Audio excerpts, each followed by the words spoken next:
right, folks, Joshua Francis is a big thing. She's the president of the world. Well, she's the president of Good Humans 268. It's an organization, I'm told, that is dedicated to furthering environmental sustainability and assisting those with disabilities in Antigua and Barbuda. She zooms in with us to discuss her work while having a disability of her own. Good morning, Joshua. Welcome to Smile. How are you? Good morning. Today's a good day. Today is a great day. Fantastic. Maybe I should say, President, how are you? Big thing. What's Good Humans 268? Tell me about that, President. Good Humans 268, we're a non-profit organization dedicated to creating golden opportunities for individuals with disabilities.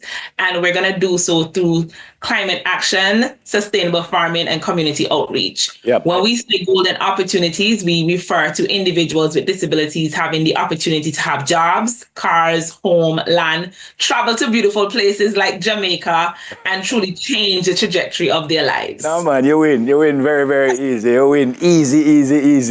I guess it's worldwide because here in Jamaica we hear the problems that folks with disabilities. They are not ramps for folks. There are holes in the sidewalks and stuff like that. Is it the same type of thing in Antigua and Barbuda? Yes, it is. And the 268 for Good Humans stands for Antigua and Barbuda because that's our area code. What's your area code? 876. So the idea, we should eventually have Good Humans 876, and we should have Good Humans all across the Caribbean. And the work that we're doing here, we're going to share that knowledge with our Caribbean brothers and sisters, and we're going to change the lives of individuals with disabilities.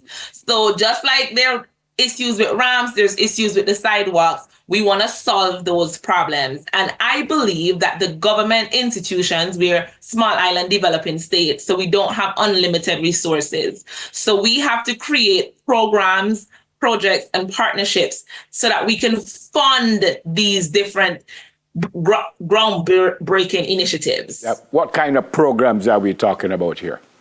So at this moment, we're completely focused on our student community service program, and the program is designed to engage students from 5 kindergarten to 16 fifth form, 12 years of us teaching students about recycling, volunteering, and tree planting. And through the program, we're going to be able to create jobs for individuals with disabilities. We have been able to focus heavily on recycling because we were gifted $98,000 in grant funding from Sandals Foundation and Jeff Small grants. So we placed 297 bins across all 81 schools on island. And the idea is it works in Antigua, so it should be able to work in Jamaica, Barbados, Trinidad, any Caribbean island. We place recycling bins in the school. We create a system to collect the items that are placed in the bins. And someone with a disability is going to get a job at the facility where we sort them.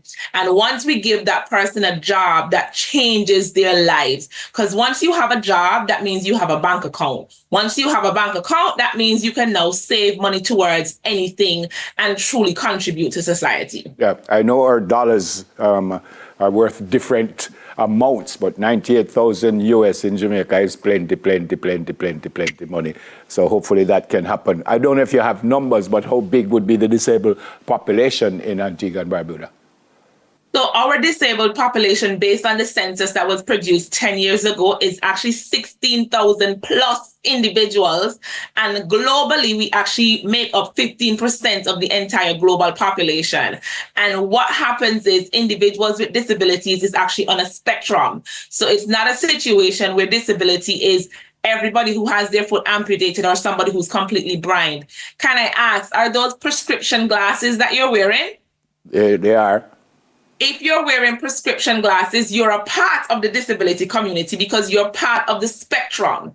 Your glasses allows you to read and function on a daily basis. Remove those glasses from your eyes and it changes for individual to individual. Some people, they cannot function at all without their glasses, and the glasses becomes that tool to ensure you can live and carry out life as normal.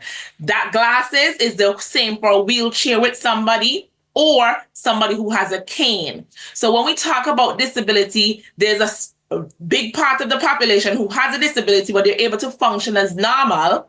they're on the lower spectrum. And then there are individuals on the higher spectrum, we're going to go visual, who are completely blind.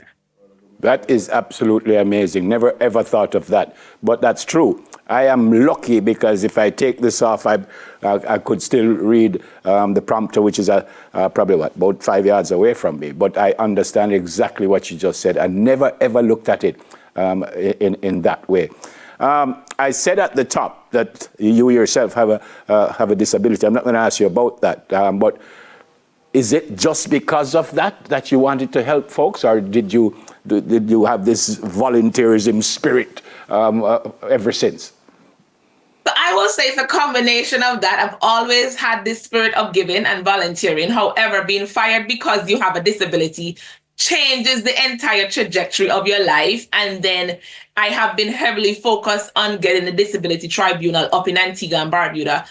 I would like my case heard by the Disability Tribunal. I want us to get radical to the place when we talk about disabilities and individuals discriminate. We shut down their businesses and they get deported if they're not citizens. And even if they are citizens and they weren't born here, we're going to revoke their passports, because what will happen is we have to get like Martin Luther King and Rosa Parks, where when we talk about disabilities, we must make examples out of companies who do not follow regulations. So my personal struggles, added to the spirit, I will also say, I guess, parts of the advocacy and the work that I was doing was always in the background.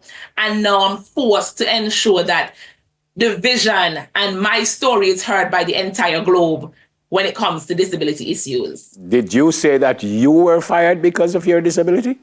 Yes, I was. And 5 years later, we're still in a legal battle.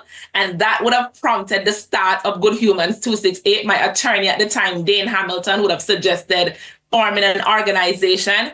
And I'm going to wave my flag in Detroit, and I'm waving my flag in Jamaica right now, letting the world know that a company right here in Antigua and Barbuda, they fired me and they started the movement for Good Humans 268. And we're going to have Good Humans globally, and people are going to begin fighting the cause to ensure we are heard, we are seen, and we are treated fairly. Let me play devil's advocate. So I own a company, and if I think because of your disability, you wouldn't be able to be competent in my company, so I don't hire you. What's wrong with that? So that is discrimination. And if you know, just to play devil's advocate, you know that there's a big case happening right now in the US where a Lyft driver refused to give a rapper in Detroit access, and she's now suing Lyft. And this is what should happen in the situations with disability issues. We have to have big statements and sue these companies for millions of dollars, run them out of business, because guess what? If we do not make examples out of companies, they're only going to continue. It is not fair that someone who has a disability, and remember I told you your glasses is a spectrum, just like myself, I am on the lower spectrum. So I am actually able to function like the regular Joe. And if as a company, you don't make any preparations to ensure I can keep my job, I can feed my son, I can get a house, I can get a land, I lost my mortgage. After 3 full years of work, thousands of dollars spent for a house plan and all of the things, I lost my mortgage. And I can tell you all the different things that I've lost. Who pays for that damage? How is that fair to me as an individual with disability? And my passion for disability actually fuels from that, because if I am on the lower spectrum and I'm treated this way, can you imagine the individuals who are on the higher spectrum? What happens with them? I love your passion. Very, very impressed with you. And I hope it works out for you and folks with disabilities. As I said, we have issues here in Jamaica that we've been talking about for years. And it seems like it's not going apace. So hopefully things will happen. Next time you come to Jamaica, please, in a very serious way, come and check us out. God bless you and your family. Thank you. But I will also say disability issues, individuals with disabilities have to begin the fight. And I'm not talking about being aggressive. We have to create the boat, and we have to create the plane, and then we have to become pilots. We have to design programs to give jobs and to expand our voices. I'm here today because we've been doing that in Antigua. We have been expanding our voices and getting enough people. And when we do get to Good Humans Jamaica, I'm going to be there in person, waving a flag and ensuring that individuals with disabilities, they become voices for themselves and change begins to start. And I speak on behalf of our company that we would support that. God bless. Thanks again for speaking with me. Thank you. Amen. Joshua Francis, very, very passionate president of Good Humans 268. She's from Antigua and Barbuda. That's it for our Caribbean check-in.